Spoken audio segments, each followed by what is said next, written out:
добре дошли в Vlogmas ден 1. Това са календарите ни. Един с шоколад, един с чай и един с всякакви джунджурийки. Само да ви кажа нещо. Много ми е коледно настроение. В крайна сметка направихме 3 видеа или повече от 3 и почти нито едно не се получи. И затова календарите са отворени. Съжалявам, но така стана.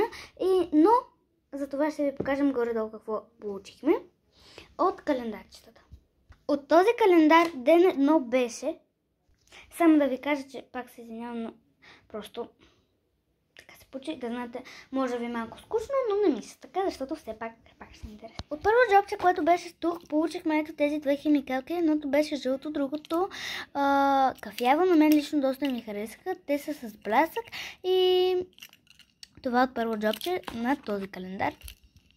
Ето този календар, ето такъв, той пак е адвент календар. Всички календари, които са с храни и чай в тази година, са ни от DM и са Било.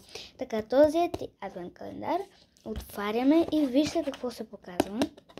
Ето тук. И сега отваряме. Взехме първото, но в крайна сметка сама ще го видите. Просто искам да ви покажа календарите по-добре и след малко ще видите и от тук чая. И ако не се беше получило така, че да имаме 3 видеа излишни, нямаше да разберете какъв е крайният вкус на чая, но сега ще разберете. И в крайна сметка другата страна на календара е ето такава. Само да затворя и пак се връщам. Преди малко ви показах календара в началото. Да, малко изречението не ми се получи. Първо джобче беше ето така изглеждащо в половина на пингвинчето и отваряме и бомбончето беше ето такова, само че с шоколад. Бомбоните по принцип са ето такива. Чакайте да намеря на български, за да разберете повече. Коледен календар, така. Класически коледни фигури от млечен шоколад. Съставки млечен шоколад, така.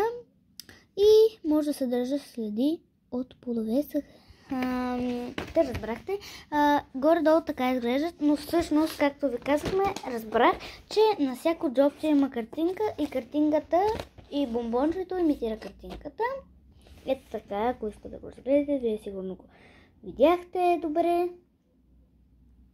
След малко ще ви покажа какво е чая и как се приготвя, но това ще разберете точно след няколко секунди.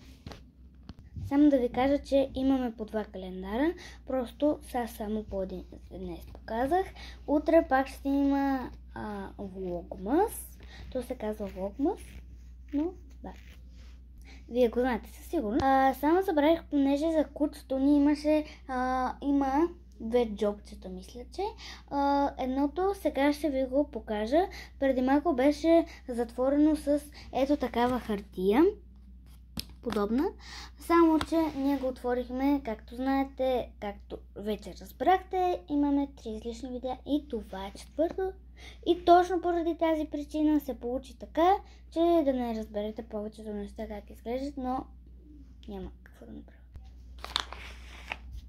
Ето така изглежда това, което кучето ни получи за 1 декември от календара му.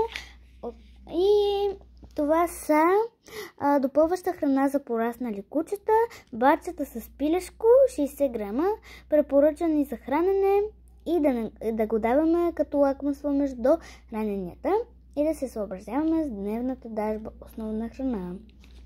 Ето това е като цяло, което исках да ви прочета. Тоест разбрахме, че това са бачета за кучета, които могат да се чупат и така. Ще поредя календарите и се връщам. Само да кажа, че ето тук, както е било отворено, ето тук си има дупчица и там може да се прибира. Да се затваря по-добре, да не пречи. Ето така се получи поджебната. Просто са доста големи и дебелени, така да го наречем нещата, и затова не мога по-добре да го подреда. Но да не се отклоняваме от темата.